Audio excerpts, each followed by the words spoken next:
Hi, I'm Rev Myron. I'm a minister through Pathways of Light, and I've been a Course in Miracles student for over 40 years.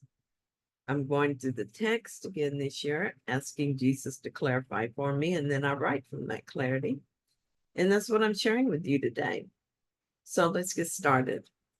I'm reading from A Course in Miracles, Chapter 11, Section 1, The Gifts of Fatherhood, paragraphs 3 through 5. Paragraph 3 tells us, if you were not part of God, his will would not be unified. Is this conceivable? Can part of his mind contain nothing? If your place in his mind cannot be filled by anyone except you, and your feeling it was your creation, without you, there would be an empty place in God's mind. Extension cannot be blocked, and it has no voids. It continues forever, however much it is denied. Your denial of its reality may arrest it in time, but not in eternity. That is why your creations have not ceased to be extended, and why so much is waiting for your return. This paragraph intensifies my yearning for my return to sanity. If I could be outside God, there would be an empty place in God's mind, and that's impossible. There is nothing to fear at the idea of return, for I am already there and do so long for it.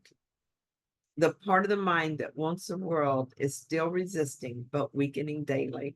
Each day I renew my vow to surrender all to the love of Jesus, and this has created a welcome shift. I continue to reinforce the truth in my mind. God created me, and what he creates remains part of him. I am an idea in the mind of God, and ideas leave not their source. The whole reason for making the idea of time and space was so that I could pretend to be someplace else for a while, but that is all that happened. I am pretending that I can be outside God, even though there is no outside God. I am pretending to be in time a while, even though there is only eternity. This illusion I made provides me with a mental landscape to play out impossible ideas within my mind. While this is happening, reality remains unchanged. There is no empty place in God where I used to be. God has not stopped extending me, and I have not stopped extending my creations. Everything is as it always was and always will be. In fact, was and will be are meaningless words outside the illusion of time. So much is waiting for my return, and I also long for my return. That is why I was drawn to A Course in Miracles and am vigilant in practicing all it offers me. I long for home, for eternity, for God. I have been allowing the Holy Spirit to slowly back me out of this illusion so that I can know that my return was always accomplished. How loving is our Father that he would have my return to sanity be so gentle and yet inevitable. Paragraph 4. Waiting is possible only in time, but time has no meaning. You who may delay can leave time behind simply by recognizing that neither beginnings nor endings were created by the eternal, who placed no limits on his creation or upon those who create like him. You do not know this simply because you have tried to limit what he created. And so you believe that all creation is limited. How then could you know your creations having denied infinity?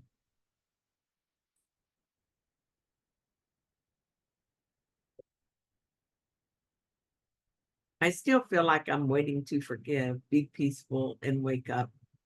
There seems to be a time lag between choosing chaos and choosing peace in whatever form the chaos takes. I approach the veil, even peek behind it, and then I wait, thinking, I'm not there yet. I say that I live in God, but it feels like I live in time.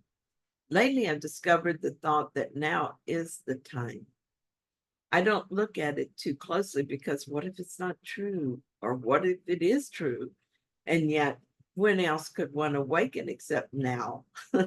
What other time is there really? God is eternal, and therefore so am I. God is all there is. And so there is only eternity. And in eternity, there is no time, no beginning, no ending. Within my mind, I've tried to make eternity into something else. I've transformed formlessness into form and placed gaps of nothing between the forms. So now it appears that there is a separation between them. I have imagined it began and then it ends, and then I imagine little gaps between one event and another and called it time. And now one moment is separate from another moment, or so it seems. I've used the power of God to distort creation, to place limits where there's only limitlessness. I then call it reality and believe in it. Now I wonder why I cannot remember my creator or my creations. My mind is not as profoundly split as it once was, and I've begun to see through my illusions. Still, here I am, but I'm choosing peace, and in choosing peace, I am making a silent place in my mind, a place where I can meet my God. I'm learning to meet each confused thought, each chaotic moment in my life with the desire for God's peace. Sometimes it feels like I'm gritting my teeth as I insist that my mind belongs to God and not the ego. But I know that will pass with time. Even now, I begin to meet each false thought with more peace. And when I do, it feels joyful rather than a struggle.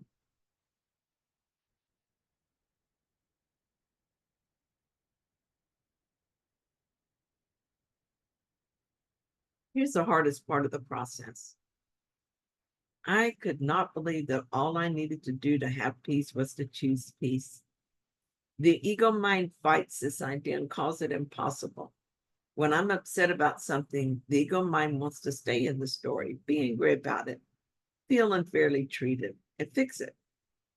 I want only to disregard the story as irrelevant and choose peace. It sometimes feels like Myron is struggling with the angel of peace, fighting for the right to remain in her righteous anger. I watch and feel the turmoil as if it's real,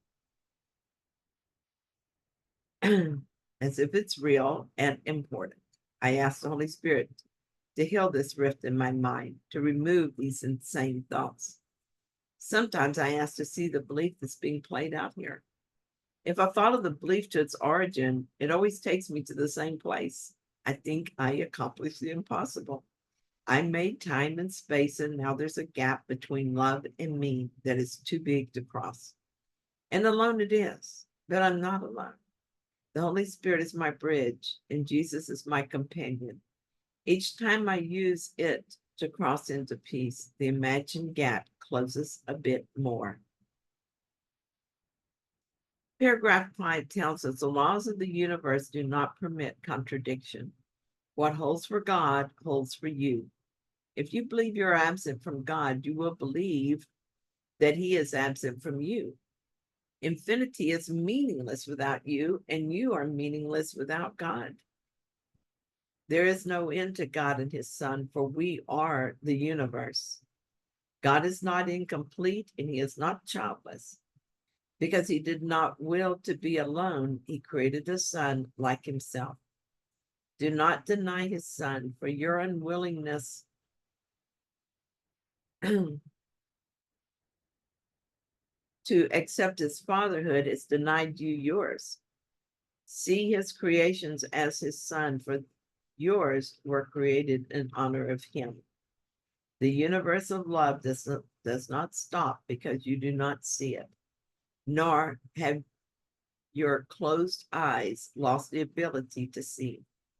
Look upon the glory of his creation, and you will learn what God has kept for you.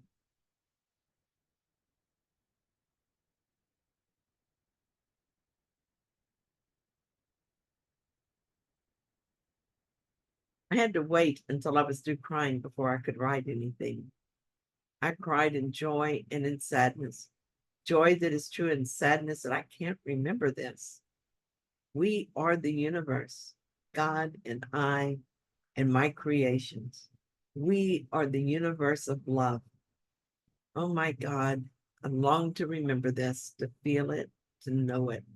And from what Jesus says, this must be pretty simple, since the universe of love does not stop just because I can't see it.